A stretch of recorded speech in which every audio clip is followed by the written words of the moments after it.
So we run away from manual modes in our camera. We think manual mode is really difficult, and we don't want anything that's difficult at all. I promise you, after this video, you will think manual mode is super easy. Not only that, you will know that it unleashes your creativity, the creativity that brings you closer to your audience. Let's see how and what we can do and how I can explain this to you to make it easy. Hey guys, this is Ijaz. I am a fashion and a wildlife photographer here in New York, and after shooting for such a long time for designers, magazines, art galleries, fine art prints, I have realized that we have a tendency of making photography difficult. Let's break it down. Let's make it super easy.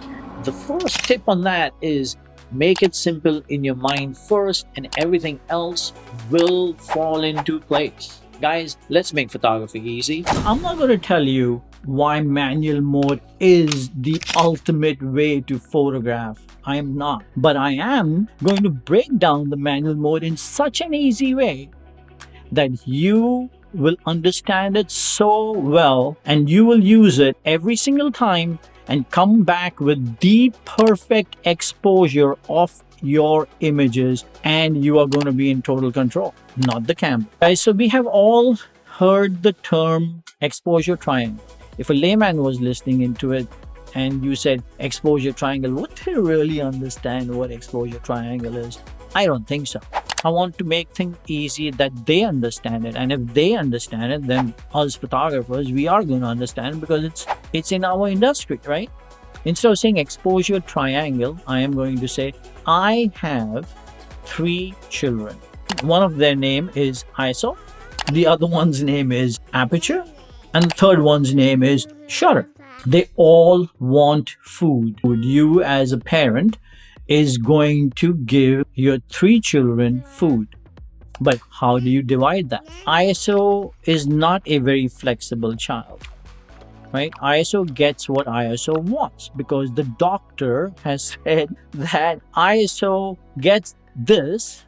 If it doesn't get this, then it's going to be very cranky. Cranky equates to noise. The doctor being the camera manufacturer. Simple. If your camera manufacturer says that the base ISO is XYZ, then you give your ISO XYZ. Your child ISO will always get what he or she wants.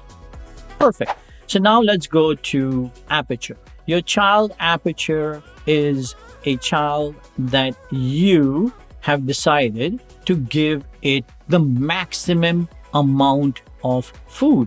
In your case, you may want to give it less, or you may want to give it maximum. It's totally up to you as a parent. You decide what your child should give, meaning you decide as a creator, I like to take my photographs with X amount of number, meaning 2.8, 5.6, 3.5, f11, f22, whatever you think as a parent should that child get to eat, right? My aperture child gets the most amount of food. Done. Now I'm not even thinking about ISO. I'm not even thinking about aperture because I know that both these kids are taken care of. So now shutter gets whatever is left over because shutter is a strong little child and he can sustain and he can take care of himself. So shutter gets whatever is left over. But I do know that if I feed shutter less, it runs slower. If I feed shutter more, it runs faster. If I give shutter a very low shutter speed, my images will be blurry. If I give shutter a very high shutter speed, my images are going to be super sharp. That's something you must know as a parent. Your question is going to come back to me and you're going to say to me, hey, but how do I know how much to give as a parent? It's simple. You know how much to give by the camera meter telling you what is the proper exposure, and you as a creator or as a parent deciding whether what the camera is telling you should be increased or decreased, correct? If ISO gets what he wants and aperture gets what you have decided, then shutter is going to get what is left over. Now, as a parent, you are going to decide whether the speed of shutter is enough for your child's shutter, right?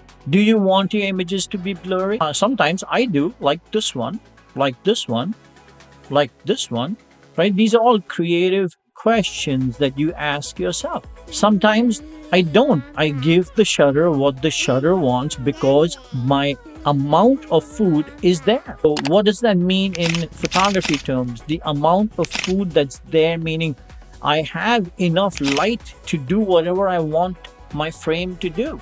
If I am going to give my ISO what he wants and I'm going to give my aperture what I want, then the shutter is going to get what he wants if I want my shutter to be super fast, right? So there's no blurriness. And you can also control your shutter by adding ND filter. So now all of a sudden you have so much food to give shutter and you don't want to, then add an ND filter and lower it down. What I'm trying to say to you is that you are in control in the manual mode. There's no camera making a decision. There's none of that. You decide what you want and you go get it. It's simple as that. Manual mode is the most creative mode for anyone to shoot. That said, winter has started.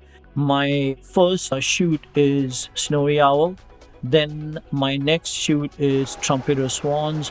Then my third shoot is Horses in winter. My fourth shoot is Bison in winter. I'm going to this really cool place. They've got like 6,000 bison there. And my fifth shoot is photographing muskox again in Norway because our clients have asked, they want more images.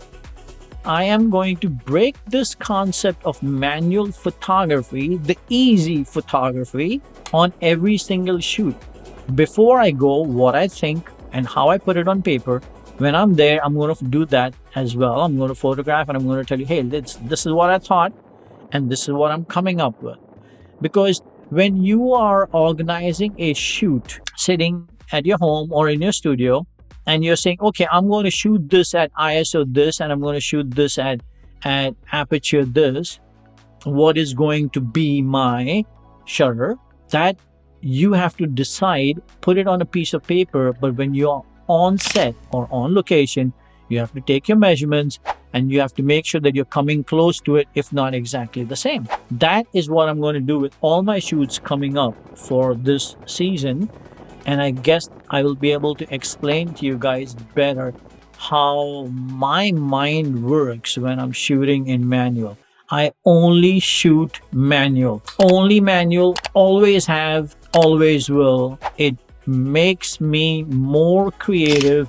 It pushes me to be more organized. And I believe it is the easiest way as well. If you understand the three concepts of three children wanting food, you distribute how you want their food to go to them. And that's the end of that. Guys, I will see you in the next episode, and I am going to do everything possible to explain things in an easy way where you don't think that it's so difficult. Photography should not be difficult. Let's make it easy. I'll speak to you guys soon. Thank you.